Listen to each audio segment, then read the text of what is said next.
Hello everyone, a very good morning and welcome to BYJU'S Exam Prep.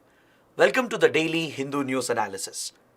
So let's take up today's discussion by first looking at the topics we are going to discuss.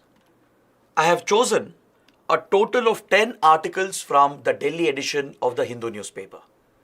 We have 2 articles for a detailed discussion, largely from a mains point of view, and we shall look at 8 small articles that are very important for the prelims exam. So before we begin, why don't you support us by pressing the like button, share your comments and share the video with other aspirants as well.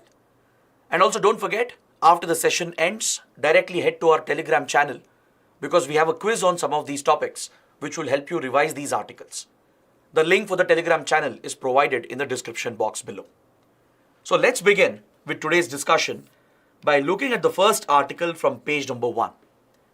This article is related to Indian polity, and yesterday there has been a big development with regard to the conduct of elections in India.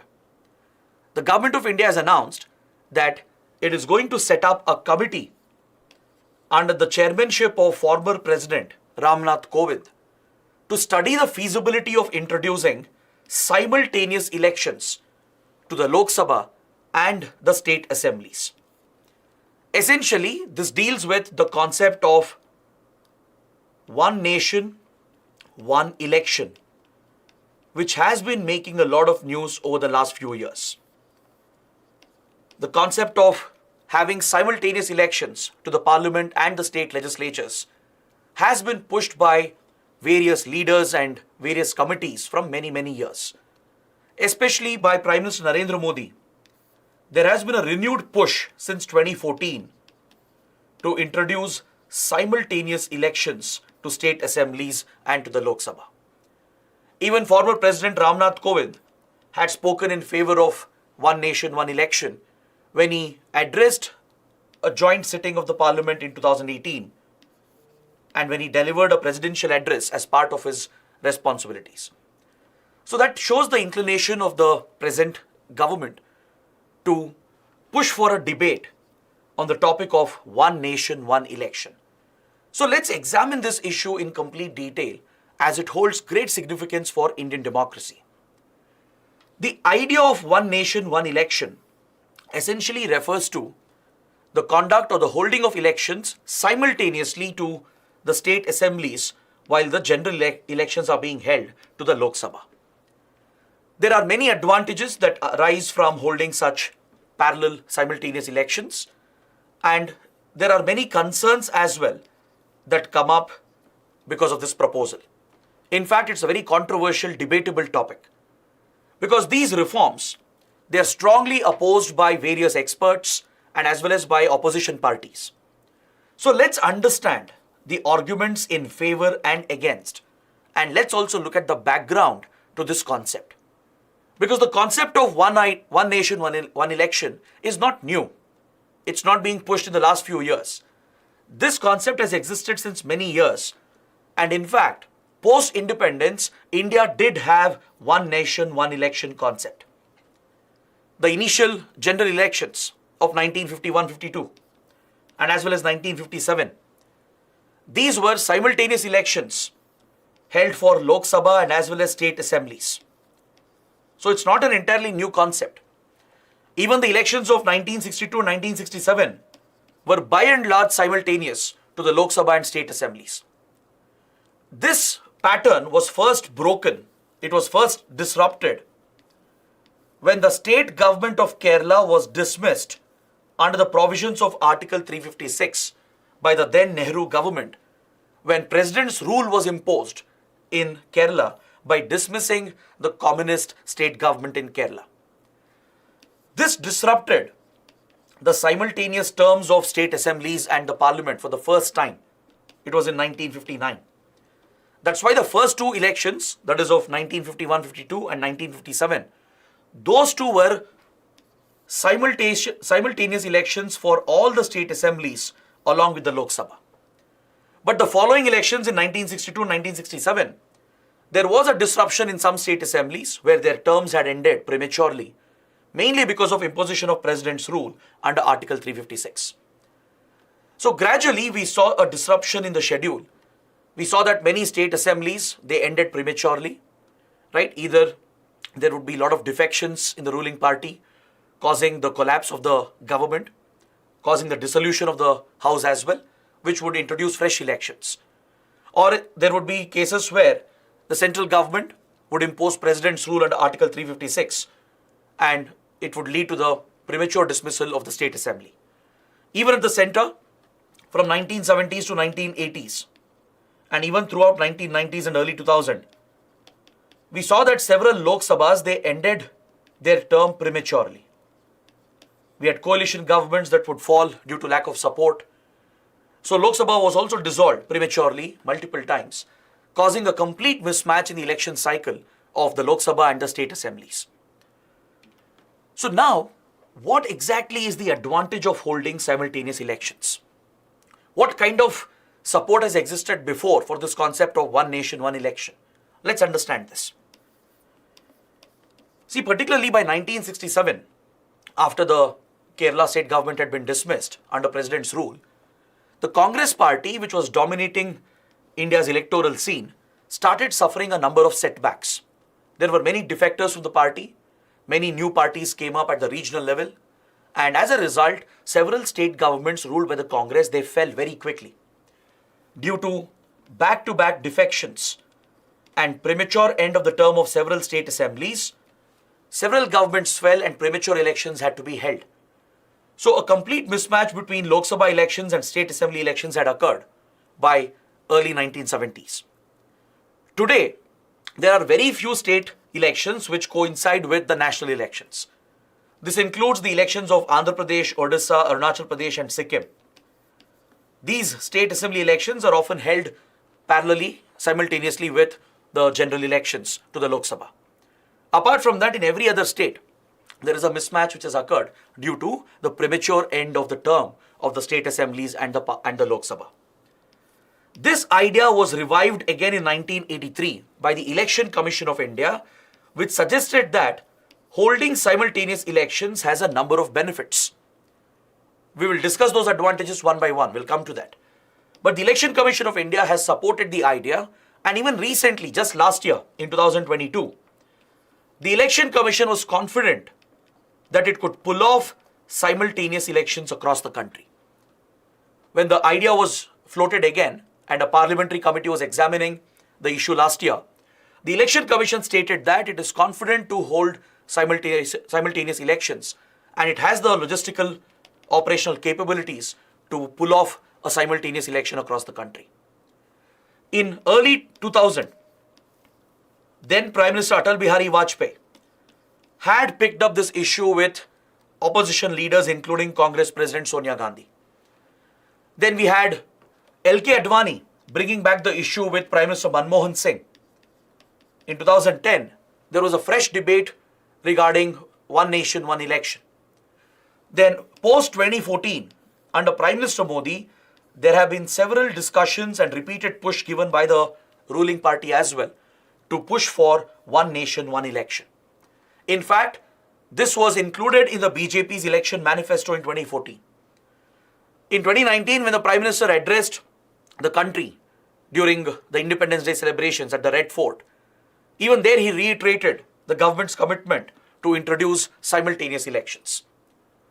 So accordingly, a parliamentary committee had been constituted to examine the possibility of holding such simultaneous elections, and it has consulted with various stakeholders. It has held consultations with various political parties, with the Election Commission, with the Law Commission of India, and the parliamentary panel has submitted a report. Right now, this matter has been referred to the Law Commission of India to work out a legal and constitutional roadmap to pave the way for implementing simultaneous elections. Because to carry out this change, constitutional amendments have to be done. There are several changes that have to be done in the constitutional and legal landscape to enable the introduction of simultaneous elections. So the Law Commission of India is already looking into the issue. A parliamentary panel has it has held a detailed discussion and has referred the matter to the Law Commission of India. And Election Commission also has conducted its own review and has said that it is able to conduct simultaneous elections if the necessary changes are introduced. So in this context, the government establishing a committee headed by former President Ramnath Kovind becomes a major step. It is still not clear as to what is the composition of this committee, who are the members of this committee. It is not clear what is exactly the terms of reference given to this committee. The government has just said that a panel is being constituted under the chairmanship of former President Ramnath Kovind. So further details are awaited, but definitely it marks a major step given that the government has called a special session of the parliament in the coming days. For the middle of September, the government has surprised everyone by calling for a special sitting of the parliament. So maybe there could be discussions related to the topic of one nation, one election. So given the significance of this issue, let's take a look at the advantages of having simultaneous elections. Let's see the arguments of those who support this idea, those who are in favor of this idea. See, one of the biggest advantages of holding parallel simultaneous elections to the state assemblies and the Lok Sabha is that it will reduce the cost, the overall expenditure on the electoral process. Right now, the Election Commission of India is incurring thousands of crore rupees of expenditure for holding repeated elections throughout the year. In fact, there is even a joke that India is constantly in election mode, especially our political leaders and political parties. They're constantly in election mode because every few months there is some election or the other, right? Every 5 years you have your general elections to the Lok Sabha. Every few months there will be some state assembly election. So political leaders, including those who are ministers, right? They are always on electoral campaigns, attending rallies, making announcements about populist schemes and programs. So essentially, the whole country and the political system is constantly in an election mode. They are in a campaign mode. You also see that several ministers, leaders, including chief ministers and prime minister, they would be constantly addressing rallies through the year, making several populist promises to the electorate. That puts the whole administration, the executive, on a constant election campaign mode. This could affect governance, it could affect administration and development. And also when constant elections are held, it's not just the cost which is high, but the model code of conduct will come into force in different parts of the country regularly. And as for the model code of conduct, the government cannot announce new programs. It can't inaugurate or launch new projects. This hampers administrative work and development work, according to those who support simultaneous elections. If every few months elections are being held, and in some part of the country there is model code of conduct imposed, it could hamper regular developmental activities and administrative activities, and even the delivery of public services. It also creates a wrong incentive for political parties and ruling parties to keep announcing populist schemes to win the favor of the electorate. Especially the central government, right, would be pushed to focus more on populist initiatives, given that there are repeated elections happening in different states during different periods of time. So this could distract governments and ruling parties from the actual task of governance and development, and the frequent imposition of model code of conduct could disrupt important government initiatives. And also, holding repeated elections could affect voter turnout, because repeated elections can cause voter fatigue. Voters might lose interest. They might not have the right motivation to go out and vote. The voter turnout gets reduced when repeated elections are taking place. It's like India playing too many cricket matches and the audience losing interest, right? Every week, every month, there is some tournament or the other, right? So over a period of time, you gradually lose interest. The same happens with elections as well. So one argument here is that voter turnout can be boosted if simultaneous elections are held. If elections happen only once in 5 years, imagine, where you vote for the central government, that is the Lok Sabha, you vote for the state assembly, maybe even for the local bodies as well. You just go out once, cast your vote for all the 3 tiers and you come back. So that becomes a right motivation, creates a right incentive to push more voters to come out and vote, which could increase electoral participation, and that could be good for the democracy, right? It could broad base democracy and voters' choice, which puts more accountability on political parties and political leaders. The other argument is that simultaneous elections will not only save money, it will not only save the cost, but it could reduce the pressure on manpower requirement. Government officials, they are constantly working with Election Commission of India, helping in the conduct of elections. From teachers to IAS officers to IPS officers, they are constantly engaged in electoral work because of repeated election cycles. And this puts a tremendous strain on the bureaucracy, on the human resource of the government. These officials could otherwise be involved in regular public service delivery or in implementing government schemes, but most of their time gets taken away because of frequent conduct of elections. So that is why there are many proponents who support the idea of one nation, one election. The idea of bringing back this concept which was present in the initial days of post-independent India. It will reduce the cost, the expenditure, reduce the pressure on the bureaucracy and the manpower requirement.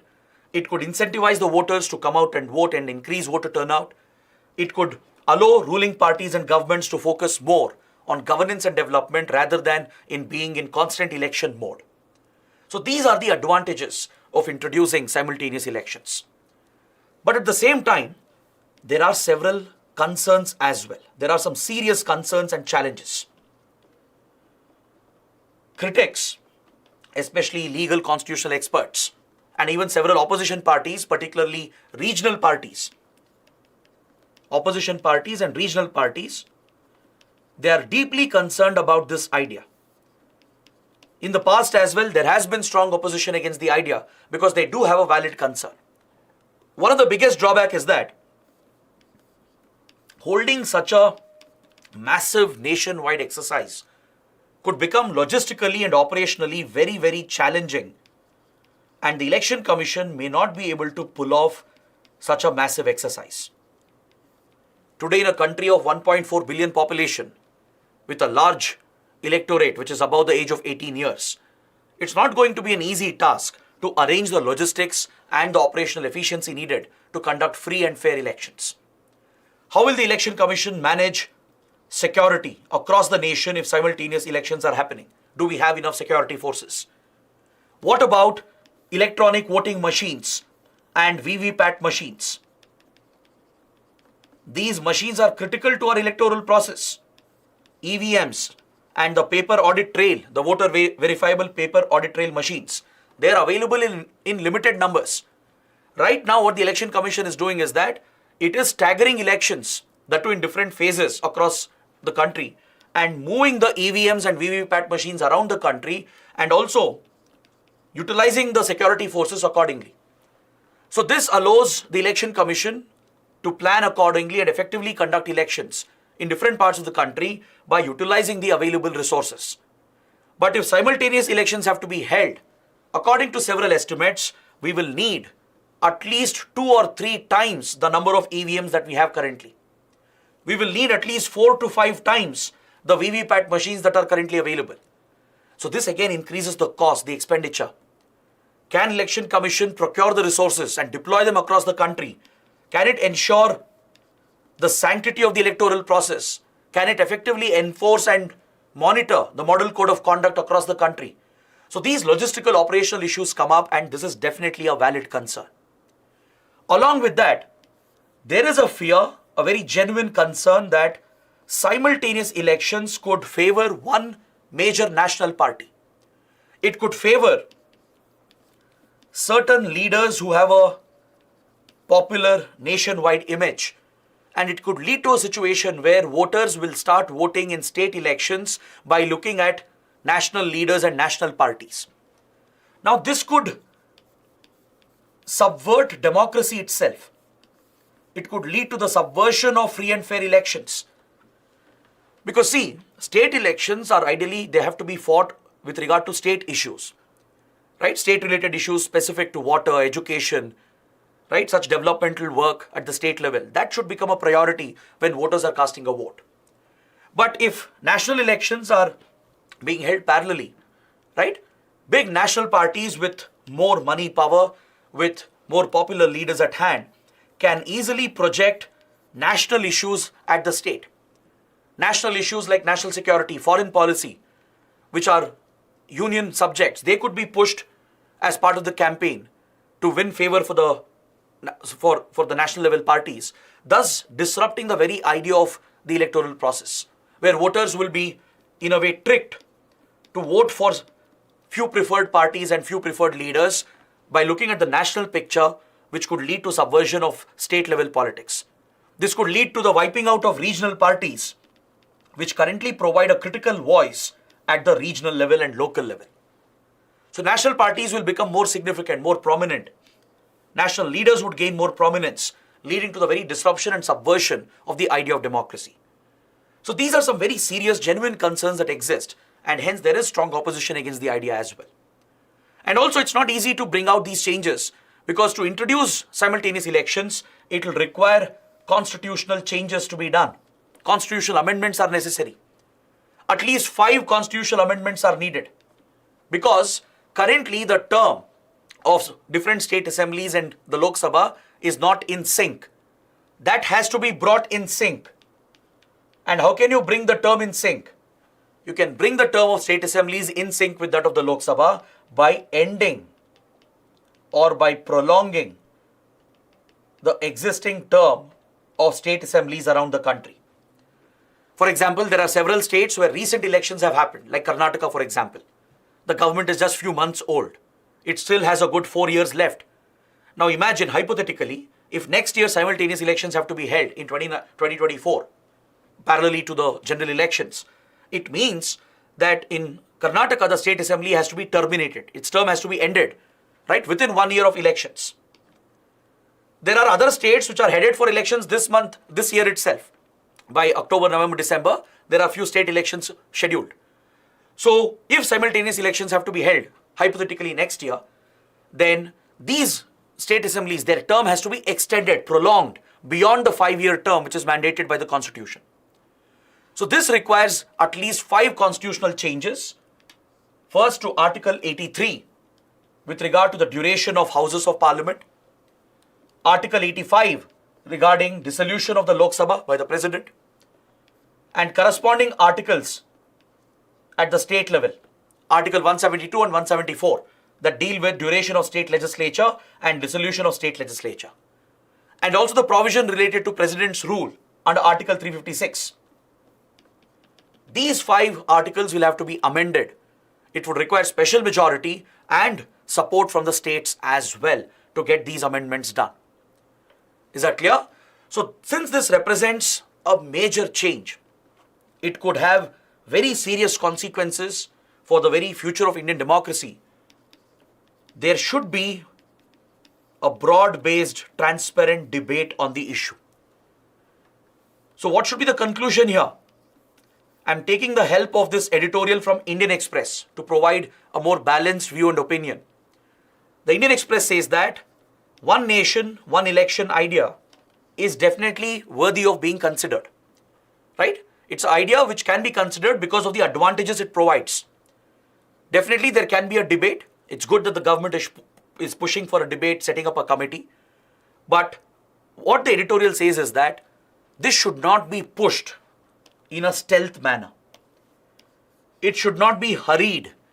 There should be widespread consultation, not just with Election Commission, but with all the stakeholders, including all the major political parties, not just at the national level, but also at the regional level.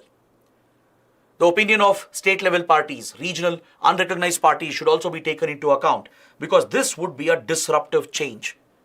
It could be a major constitutional change that could alter the very future course of the country. So given the stakes involved, the government should exercise caution. It should not rush through the changes. It should not rush through the debate. It should not shy away from criticism. It should not run away from taking questions. It should hold a free debate, encouraging all stakeholders to present their opinion, including the public.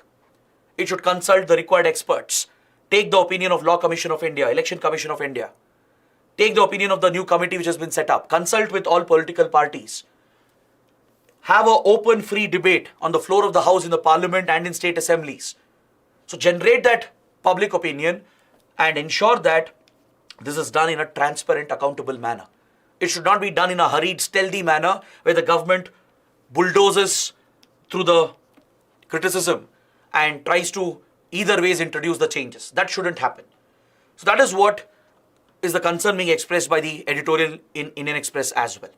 Right? The Hindu takes a similar stand that definitely the idea is worthy of consideration, but there should be a widespread, broad-based public debate, a transparent debate to bring out all the views and opinions, and then a balanced position can be taken.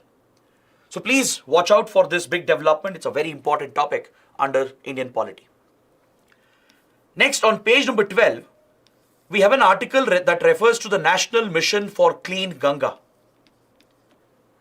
This article is examining the progress that this key mission has made over the years, and the topic is relevant for environment and ecology and as well as for government schemes under GS2 and GS3.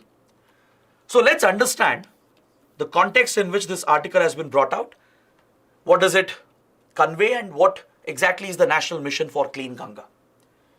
According to the article, the National Mission for Clean Ganga, which is a major rejuvenation program of the Ganga River, has seen considerable progress since it was relaunched 7 years ago in 2016. In 2016, the Modi government launched a renewed National Mission for Clean Ganga, and some considerable progress has taken place. But however, there are several hurdles, challenges, there are several delays in key projects which are being highlighted in this article. So according to the article, the mission to clean Ganga is still a work in progress. There are some positives, but there are some drawbacks as well. So what is the National Mission for Clean Ganga? And what is the Namami Gange program? These are two related initiatives. So let's understand these government schemes first and then evaluate the progress of the mission. The Namami Gange program, which was launched in 2014 by the Modi government, is a flagship scheme to tackle pollution and rejuvenate the Ganga river, which has been recognized as the national river. As you know, the Ganga is a lifeline of the Indo-Gangetic region. It drains multiple states, especially Uttarakhand, Uttar Pradesh, Bihar, West Bengal and even Jharkhand. These 5 states, which are part of the drainage basin of the Ganga and its tributaries, they are heavily dependent on the river, from agriculture to irrigation to drinking water and even recharging of the groundwater table. They are all heavily dependent on the health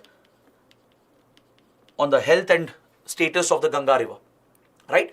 So the river has faced massive pollution due to the release of untreated sewage from cities and towns that are located on the banks.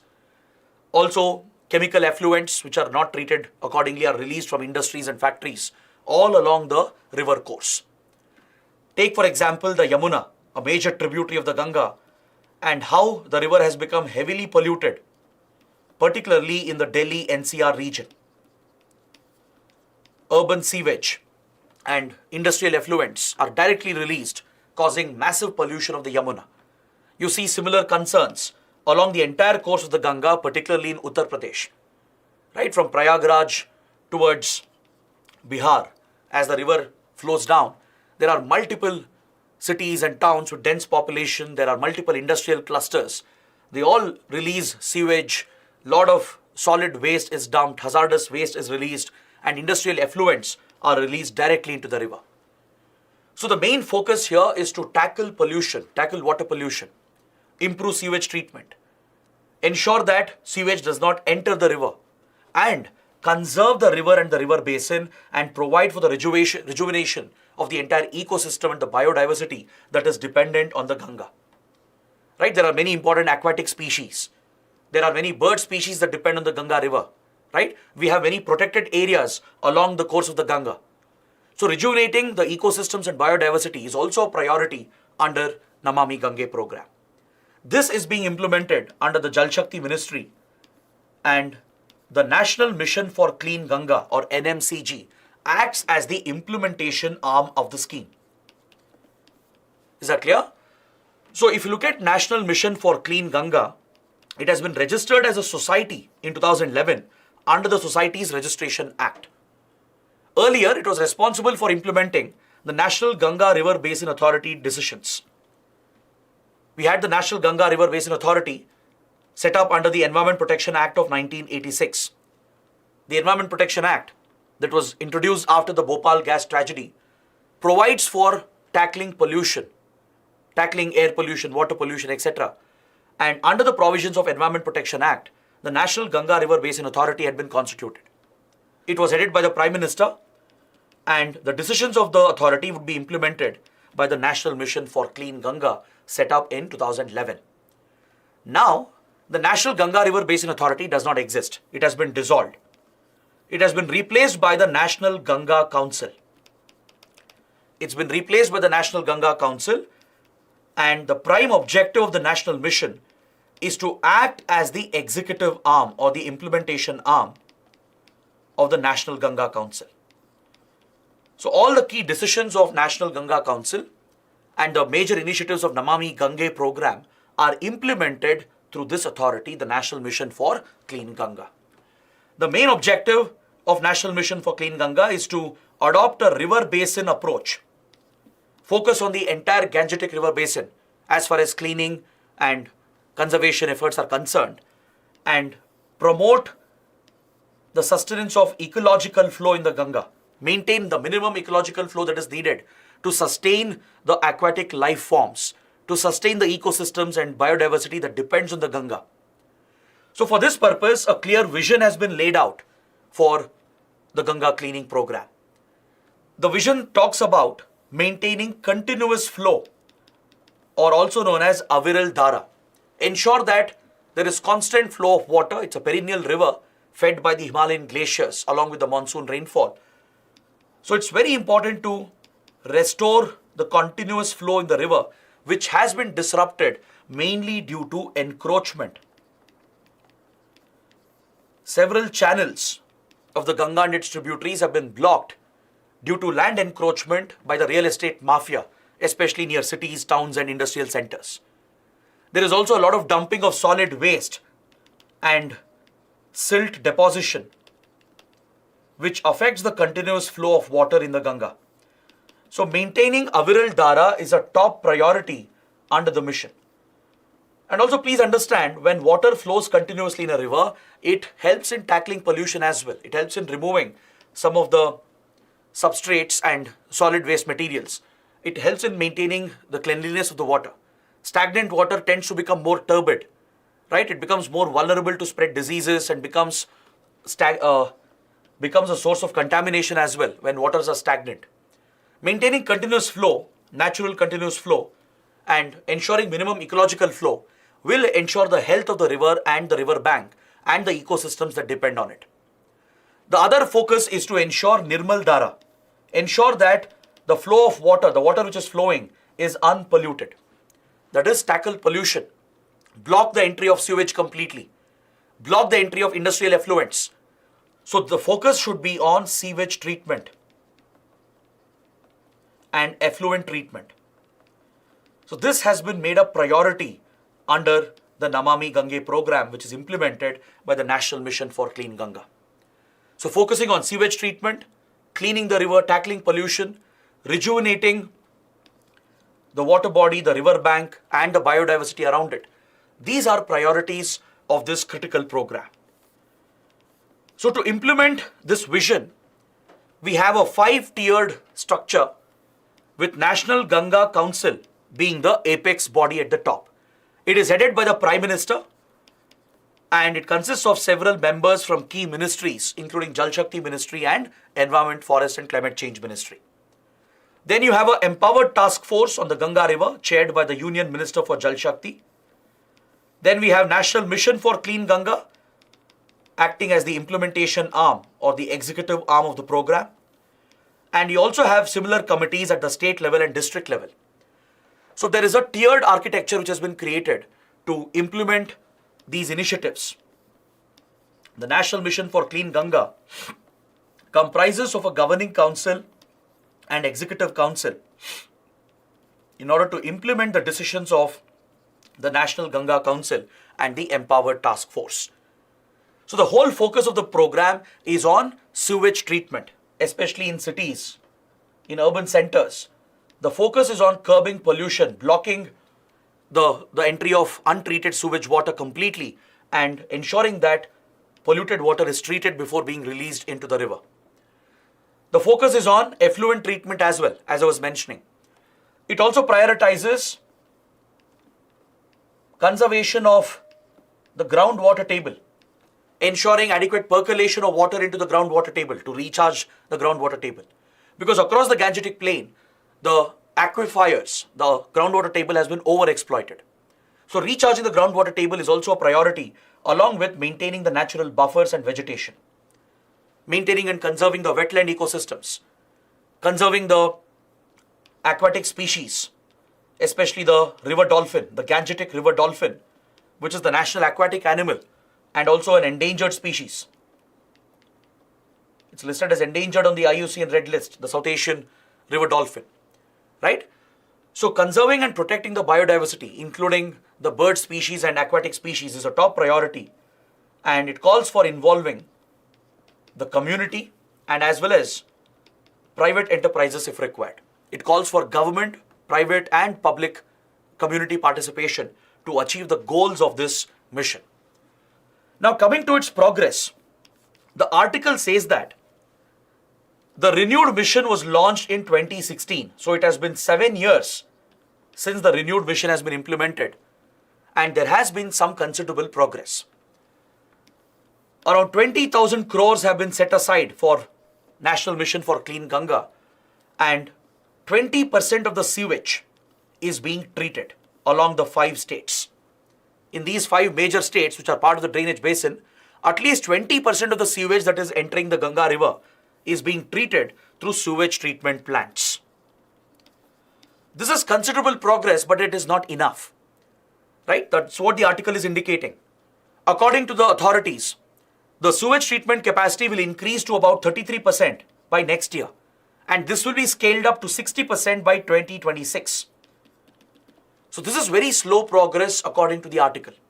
According to environmental experts, the progress is very slow. Even though we have made some basic progress, it is still not enough. The fund allocation is there, but establishing sewage treatment plants has been a problem. The mission talks about blocking the flow of untreated sewage entirely. So that requires more and more sewage treatment plants to treat urban sewage, to remove the pollutants, and even to treat industrial effluents. Right now, only 20% of the water flowing is being treated, whereas rest is still being allowed to flow into the river directly. So this becomes a major point of concern, and especially in Uttar Pradesh, Bihar and Jharkhand, there is a greater concern as this is where the maximum pollution is reported. Given the high density of population, the presence of densely populated cities and industrial urban centers, the extent of pollution is much more severe along this belt. So the focus has to be on scaling up the installation of sewage treatment plants. As I told you, the main objective of Namami Gange program is to block the flow of untreated sewage, to ensure 100% block of entry of untreated sewage. So this requires a widespread sewage network all across the river basin, and we would require multiple sewage treatment plants all across the urban industrial centers. So this calls for more investment. Right now, the projection is that 80% of the budget allocated for the mission will go towards establishing sewage treatment plants.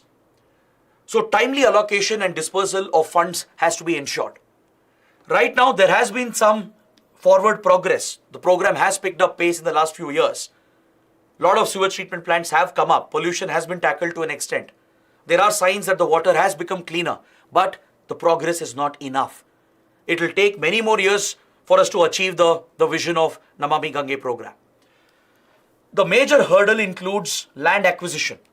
To set up sewage treatment plants, one of the biggest challenges is land acquisition. Right? Land is a scarce resource and very expensive resource as well. So authorities are finding it difficult to procure land. So National Mission for Clean Ganga has been struggling with land procurement. Second issue is the dispersal of funds. The center has approved around 37,000 crore rupees but hardly 14,000 crore rupees has been dispersed and released to the states. So there is a gap, a delay in the release of funds, in the dispersal and distribution of funds. By the time it reaches the district level authorities and it finds implementation, there is subsequent delays, that is delaying several key projects. So these are major issues which need to be addressed. But definitely there is a noticeable progress which has been made. The water quality has slightly improved according to experts. The best sign to understand water quality is to look at the aquatic species, especially the Gangetic dolphin. Its population has doubled according to government officials. Right? This threatened species, its population has doubled in the Ganga river from 2,000 to 4,000 individuals, and that is a healthy sign. It's a sign that the water quality has improved. So right now, we don't have the right indicators to measure. Right now, we don't have a uniform index. We don't have a water quality index. So that is why the National Mission for Clean Ganga is working on developing a water quality index similar to the air quality index which was developed by the Central Pollution Control Board. To measure air quality in Indian cities, we have a National Air Quality Index, right? Through this, it's easy to communicate the extent of pollution to the public as well. It's a color-coded index which signifies the presence of particulate matter in the air, in the atmosphere, right? So through this color-coded index, the pollutant level in the atmosphere is easily communicated to the public, especially in places like Delhi, right, in major Indian cities. The air quality is being easily communicated to the public, and accordingly, it helps authorities and the people to take measures to tackle air pollution. So on similar lines, a water quality index is being developed by the National Mission for Clean Ganga, specifically for the Ganga river. It will rely on indicators such as the level of dissolved oxygen, the biological oxygen demand of the water body, and the fecal coliform that is present in the river. High presence of fecal coliform, which is a type of bacteria, right, is a clear indication that urban sewage is directly entering the river without adequate treatment. This could lead to spread of various diseases. Contagious infectious diseases can spread to the fecal route. Then, measuring the level of dissolved oxygen and measuring the BOD, biological oxygen demand, helps understand the demand for oxygen in the aquatic body and whether there is enough dissolved oxygen to meet that demand. Right? If there is any mismatch, it will lead to the death of various species. That is an indicator of pollution. Excessive pollution, when hazardous chemicals are present, organic compounds are present, that is when your oxygen demand increases and the level of dissolved oxygen drops, causing the death of various aquatic species. So these key indicators are already being used by the Pollution Control Board. But what we need is a simple index, because these technical parameters cannot be understood by the common man, right? Without helping the common man understand the extent of pollution, you can't create awareness, you can't create community action. To drive the community and the public towards action, you need a simple index where people can easily understand what is the extent of pollution. That is why a water quality index is important, and the National Mission is working towards developing one such index. So please remember, note down all these key points. It's a very important analysis. You can expect a mains question on this topic. So this completes my detailed discussion of the two big articles in today's newspaper. Now let's head towards the prelims section and take a quick look at some important prelims articles. On page number 1, the Hindu carries an image that depicts a cultural art form from Kerala known as Pulikkali. Essentially, it's a tiger dance art form that is marked to end the Onam season. Right, in Kerala, recently the Onam festival was celebrated, which marks the Hindu rice harvest festival. It's one of the major festivals in the state of Kerala. So the festival is wound up in the month of August, September by paying tribute to King Mahabali. And as part of these rituals, a dance form, a traditional dance form is performed known as Pulikkali. Puli refers to tiger, right? It's essentially tiger dance. It's a tribute to the tiger, its predatory role, its hunting abilities. So the dancers, they cover themselves in body paint, disguising themselves as tigers and hunters, etc. And they play the role of a tiger and a hunter, and they commemorate King Mahabali. Right? This marks the end of the Onam festival. So this traditional dance form is mainly practiced in the Thrissur district of Kerala. Please make a note of this point. This art form was started and promoted by Maharaja Ramavarma Saktan Tampuran, the then Maharaja of Cochin. Is that clear? So the dancers who paint themselves with images of tiger and hunters, they dance on the streets, and traditional percussion instruments are used like takil, uduku and chenda to create the beats, and it's a very vibrant, colorful looking art form from Kerala. In fact, there is a similar art form in Karnataka, especially in coastal Karnataka, in Dakshin Kannada region. There is a similar dance form. I want you guys to find out the name of this dance form in Karnataka. Please find this out, take it as an exercise, mention that name in the comments below. Is that clear? Similar to Pulikkali of Kerala, there is a very similar tiger dance form in Karnataka, in Dakshin Kannada. So find out the name and post that in the comments. Also take up one more exercise.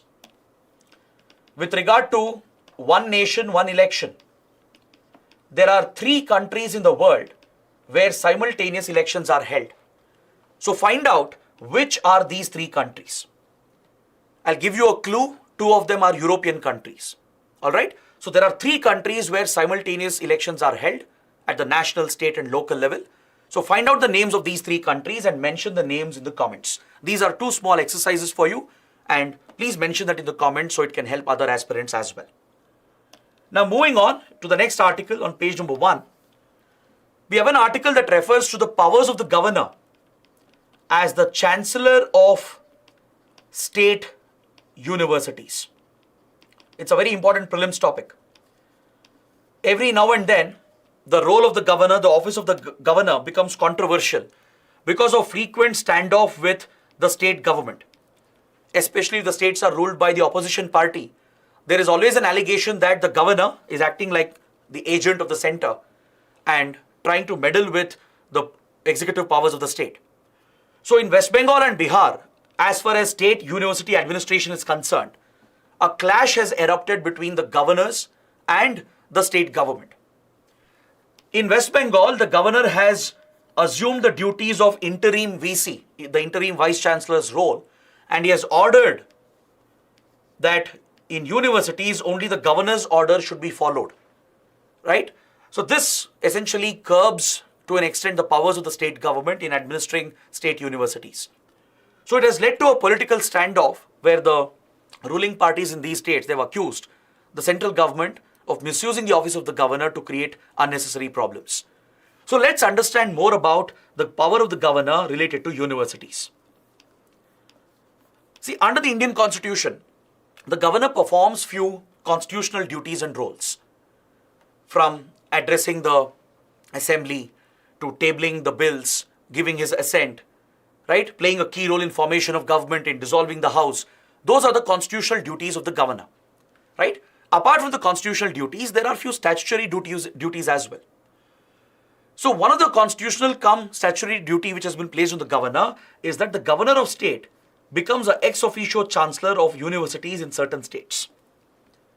The state level universities established through a state law, these universities are headed by the governor. Governor becomes ex officio chancellor, right? That is, by virtue of being the governor of the state, he or she will automatically become the chancellor of these state universities. And then a vice chancellor is appointed to look after the day-to-day administration. But the governor acts as a ceremonial chancellor and also plays a key role in protecting universities from any unnecessary political interference. The reason why governor is made the ex officio chancellor is to ensure that there is no unnecessary political interference at the state level in the functioning of state universities. If you look at the central universities, the President of India is added as a visitor to central universities under the Central Universities Act. But at state level, at state universities, the governor becomes the ex officio chairperson, becomes the ex officio chancellor, and vice chancellors will run the day-to-day administration. So key decisions can be made by the governor as well. right? Especially the appointment of the Vice Chancellor, and certain administrative decisions can be guided by the governor as well. In this regard, the governor enjoys a discretionary power. The Supreme Court has made it clear that when it comes to the governor's role as a chancellor of university, he or she need not be bound by the aid and advice of the Council of Ministers. Because otherwise, in every other matter, when exercising his constitutional role, the governor is bound by the aid and advice of the Council of Ministers. But in this capacity, as a chancellor of the university, governor is not bound by the aid and advice of the Council of Ministers. It's a discretionary power to ensure that universities are insulated, protected from any undue political influence. This power, however, has become controversial quite often, leading to frequent standoff between the governor and the state government. When governors are seen to be excessively interfering in the functioning of the university or in the appointment of the vice chancellor, right, it leads to a standoff between the state government and the governor's office. So in this regard, various commissions like Sarkaria Commission and M.M. Punchi Commission, they have all made some important observations. The M.M. Punchi Commission, which studied the need for some constitutional reforms, had said that the governor is being burdened with these unnecessary statutory powers. The Punchi Commission said governor should focus more on his constitutional duty. So by conferring these additional powers, statutory powers of looking after universities, we are pushing the governor to get involved in public controversies, which is harming the image of the office of the governor. That was a very key observation made by the Punchi Commission. However, Punchi Commission said this is a discretionary power of the governor. Governor need not be guided by the aid and advice of the Council of Ministers. Even Sarkaria Commission that dealt with center-state relations had a similar observation. It said that the governor's power as the chancellor of a university is discretionary. It's not bound by the aid and advice of Council of Ministers. But Sarkaria Commission drew a clear distinction between the constitutional role of the governor and the statutory role performed as a chancellor of the university. So this position has always been a little controversial. It has often led to standoffs between the office of the governor and state governments. So that is one issue you should be aware of. Next, on page number 3, there is an article referring to a forgotten hero of India's freedom struggle. Her name is Mangri Orang from Assam. The topic is in news because the Indira Gandhi National Center for Arts has staged a play depicting the life and contribution of Mangri Orang. Mangri Orang was a tea plantation worker. She was a Adivasi. She belonged to a tribal community in the Assam region, and she was a tea plantation worker. So in 1921, she rebelled against British rule and she opposed the introduction of foreign liquor and opium, which was increasing addiction amongst men tea plantation workers, which was becoming a social problem affecting women. So Mangri Orang took the lead, protested against the sale of foreign liquor and opium, and stood up for tea plantation workers and for tribal rights. She even lost her life when the British gunned her down. The British essentially killed her by opening fire during a protest, and she is considered to be the first female martyr of India's freedom movement. Is that clear? So that makes the topic very important. You should know about Mangri Orang, that she is from Assam, right? She was an Adivasi tea plantation worker in the Brahmaputra Valley region, where the British companies cultivated tea plantations. So she's known for her fight against foreign liquor and opium, and eventually sacrificed her life as part of this struggle against British rule. All right? So many experts consider her to be one of the first female martyrs of India's freedom struggle and freedom movement. Next, on page number 6, we have an article that refers to the powers of the High Court to look into election petition. Because according to the article, the Karnataka High Court has declared the election of a particular candidate as null and void. In the recent Karnataka elections, the election of Prajwal Revanna from the Devegowda family, right? His election has been declared null and void on the account of corrupt practices during the election. So on this ground, as per the provisions of Representation of People Act 1951, the High Court has exercised its power to examine an election petition and dismissed or essentially declared this election as null and void. So let's understand what is the role of the judiciary in the electoral process. Can the judiciary interfere in elections? According to Article 329 under Part 15 of the Indian Constitution, courts cannot deal with electoral matters. Courts are barred from interfering with electoral matters.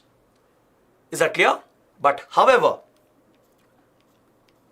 election petition, if it is filed in an appropriate manner as determined by the legislature, then these election petitions can be entertained by high courts. High courts have exclusive jurisdiction over election petition.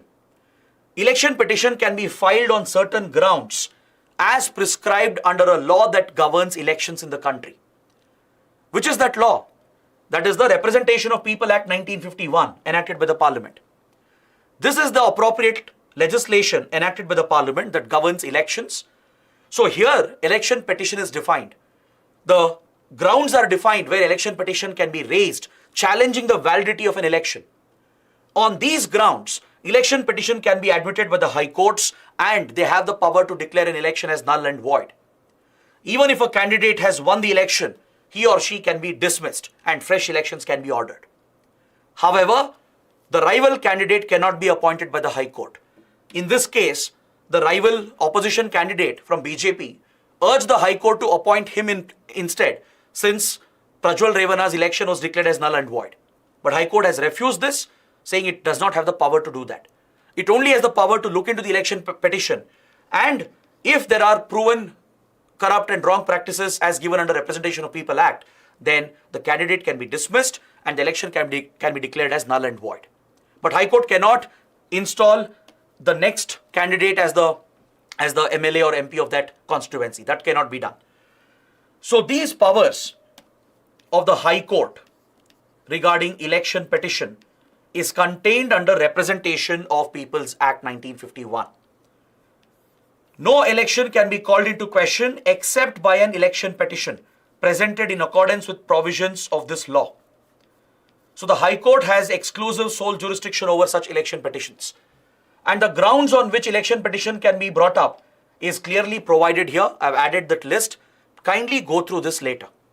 On the grounds of corrupt practice, on the grounds of false details being presented by the candidate, right? On such specific grounds, if those criteria are met, then an election petition can be filed and the High Court can interfere with the electoral process, right? Even after the election has been completed and the candidate has been declared as a winner. Even after that, High Court can step in and declare that election as null and void. So please go through the grounds recognized under Section 100 of Representation of People Act. The provision of election petition, on the other hand, is mentioned under Section 80 of Representation of People Act. So please be aware of these provisions, including Article 329 of the Indian Constitution. Next, Aditya L1 mission of ISRO, which is all set to be launched today. This would be India's first solar observatory mission. It is all set to lift off in a few minutes as we speak. The launch will be carried out by a PSLV C-57 rocket from Sriharikota. Is that clear? So this will place Aditya L1 observatory, which is a solar observatory to study the sun. It will be placed and injected into a trans-Lagrangian insertion maneuver. This will take the spacecraft almost 1.5 kilometers away from Earth. It would be one of the farthest deployments of ISRO. That would essentially cover around 1% of the distance between Earth and the Sun. And it will be placed in such a unique halo orbit or in a solar orbit that it will constantly maintain a visual line of sight with the Sun. It will not be affected by any eclipses. Its functioning will not be disrupted by any occultation or eclipse. And it will have a constant view of the Sun because it will be stationed in a halo orbit around the Sun. So for this, a trans-Lagrangian insertion maneuver is carried out by firing the thrusters on board.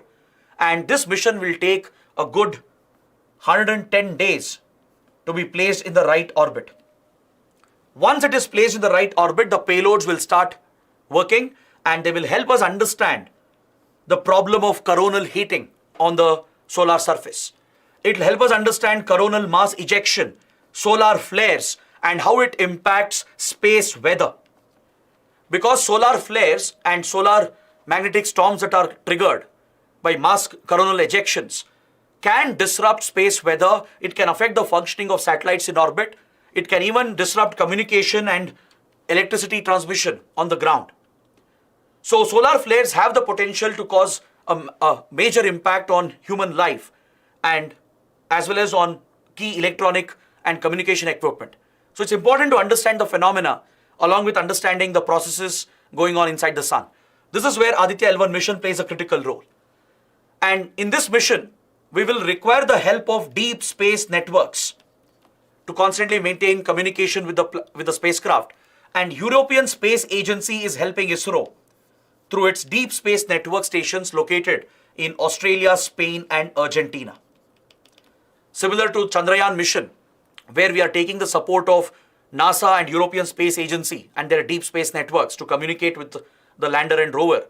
Similarly, Aditya L1 mission will also rely on global support as far as communication is concerned through deep space networks. Next, we have a small article on page 12. INS Mahendragiri, which is an indigenously built stealth missile frigate under Project 17A, is being launched and commissioned into the Indian Navy.